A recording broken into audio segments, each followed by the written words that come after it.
dearie me. Every day the Top Gear postbag is filled to overflowing with hundreds of letters asking the same question. Why, oh why, oh why, when the speed limit in this country is 70 miles an hour, are car manufacturers allowed to sell cars which can go faster than that? Well, the answer, I'm afraid, is a trifle controversial. But you see, the faster the car, the safer you are. The 70 mile an hour speed limit was introduced in 1965, a time of the Ford Anglia. It had a top speed of 70 and is therefore exactly the sort of car the letter writers would like to see making a comeback. But now, let's see it trying to stop.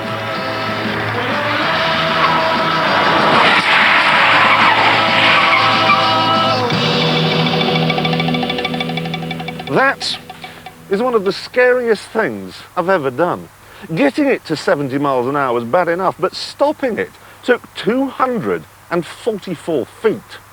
Now, that's exactly what it says it should take in the highway code. Look here on the back page. But then, the highway code was written at a time when everyone was driving around in Ford Anglias.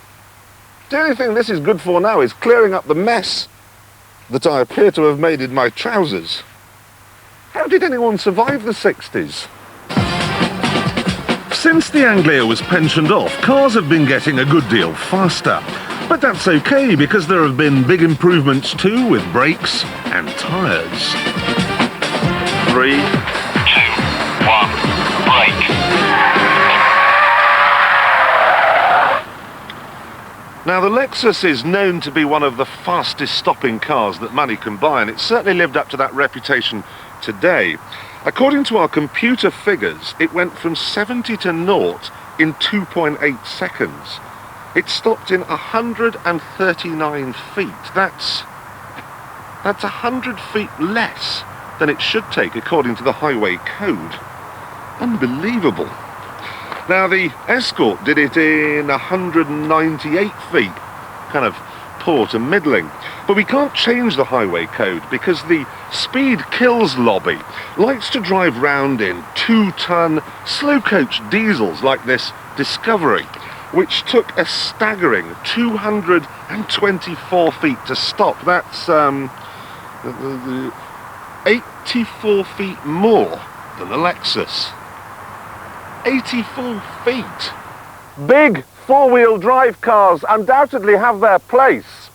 It's just a bit further down the road than you'd like it to be. Now, this is exactly the sort of car that causes the Speed Kills lobby to reach for the Basildon Bond.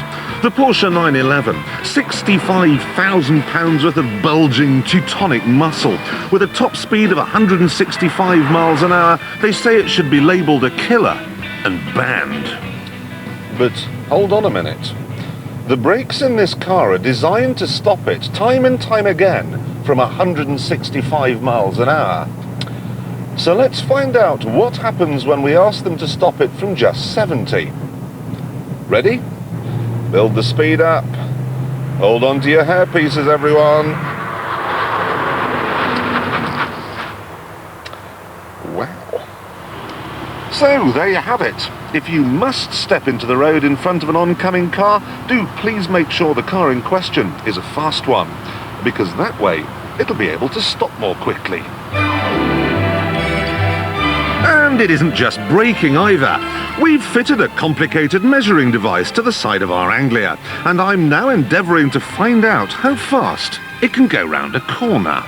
It has a practical purpose, this. You see, if you come off a motorway onto a slip road which suddenly tightens up when you're not expecting it, you need the car to be able to get round, and oh dear, this motorised gramophone, radiogram, wireless, is out of grip.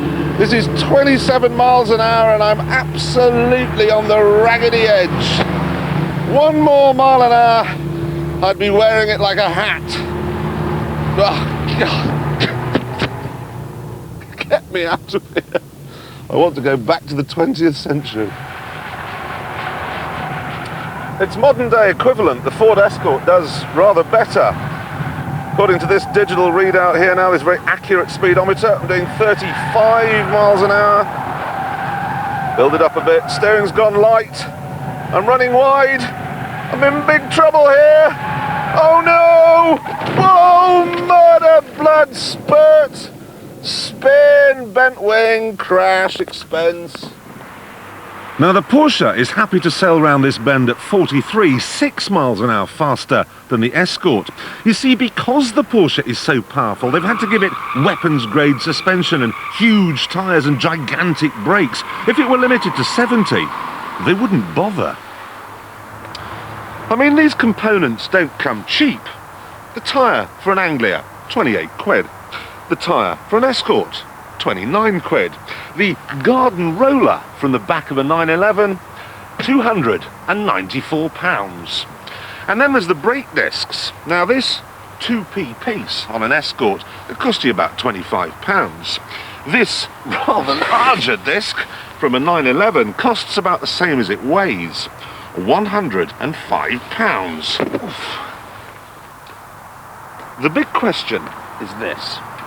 Is it possible to buy a car which stops and steers as safely as the Porsche for rather less than £65,000? Oh yes.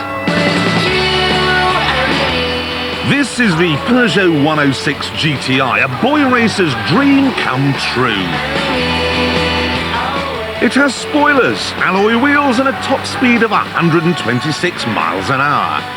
Now, of course, the people of Worthing would argue that this is way too fast for the sort of young man who can afford to buy it when he should be doing national service.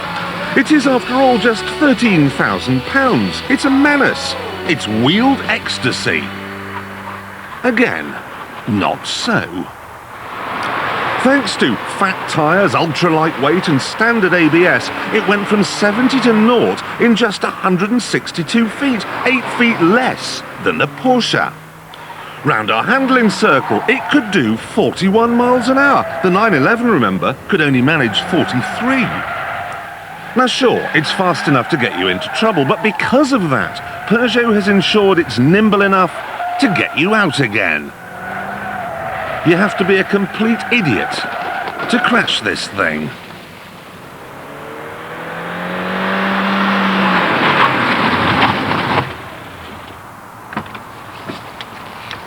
I have been genuinely amazed by the results of this test and never would have believed there was such an enormous difference in the way various cars stop. I don't know, maybe it's time to stop worrying about how fast a car gets from 0 to 60 and concentrate instead on how quickly it goes from 60 back to 0 again.